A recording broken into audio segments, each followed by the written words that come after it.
Alors donc, Jean-Charles Corvi-Gomez, je suis originaire du Bénin et il se trouve que le témoignage que je vais apporter aujourd'hui est le témoignage d'un jeune Africain qui n'a pas vécu ces grands moments de l'histoire qui nous ont été déclinés ici avec éloquence par notre doyen à tous, Amath Dansokho du PIT, dont nous connaissons le combat pour l'indépendance et pour la souveraineté et l'unité de l'Afrique.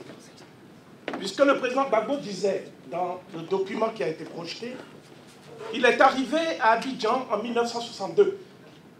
En 1962, moi, je naissais. Donc, il est des subtilités de la lutte et du combat politique qui, naturellement, en dehors de toute étude, de toute prospection livresque, nous échappent. Mais ce qui ne nous échappe pas, c'est que les amis de Laurent Gbagbo se sont tous levés spontanément dans les faubourgs de Cotonou, d'Accra. Mon ami Mbem disait aussi de Yaoundé, de Dakar, de partout. Et ces amis sont des amis anonymes, c'est-à-dire des femmes surtout. C'est une révélation. Il y a une femme qui a été interrogée qui a dit qu'elle a été frappée par le combat des femmes patriotes en Côte d'Ivoire. Que ça l'a bouleversée. C'est une Camerounaise en l'occurrence.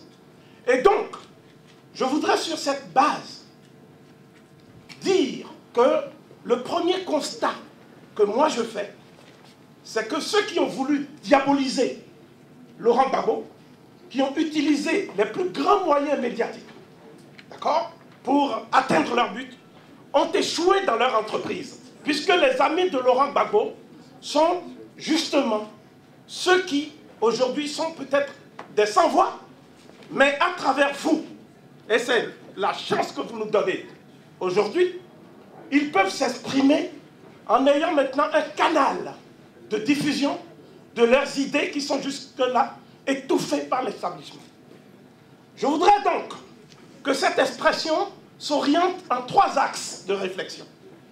Le premier axe, c'est d'abord l'étude du processus par lequel l'Afrique s'est éveillée au combat le plus important, n'en déplaise à certains, qui est le combat pour l'avènement du multipartisme et de la démocratie. Ce n'est pas à la Baule qu'on a décidé du sort de l'Afrique. Ce n'est pas à la Baule. Des gens luttaient partout en Afrique avant. Et Laurent Gbagbo est de cela. Il est donc logique que cette jeunesse africaine soit éclairée sur la contribution du président Laurent Gbagbo à l'avènement du multipartisme et de la démocratie en Afrique. C'est un premier axe de réflexion. Les intellectuels, le professeur Gali, je le salue ici, et tous ceux qui, le professeur Bourgi, tous ceux qui ont pris part à ce combat des idées et des idéaux, qui a brouillé le plan de Sarkozy, d'Obama et de tous ceux qui se croyaient suffisamment puissants pour étouffer la vérité, que ceux-là sachent que nous sommes dans leur sillage et que nous voulons mener à bien ce combat pour le rétablissement de la vérité historique et pour l'avènement d'une nouvelle conscience politique africaine. C'est le premier axe. Le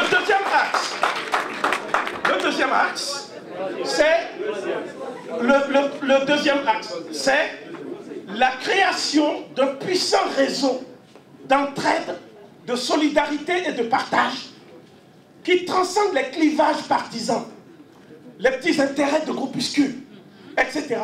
C'est ça la définition du lobby. Un réseau d'entraide, de solidarité et de partage. On ne peut pas mener un combat de l'ampleur de celui que vous êtes en train d'ébaucher, que nous sommes en train d'ébaucher ici, sans une telle organisation, sans la mise en œuvre d'une telle organisation. Les entrepreneurs, les hommes de droit, etc., tout le monde y prendra sa place.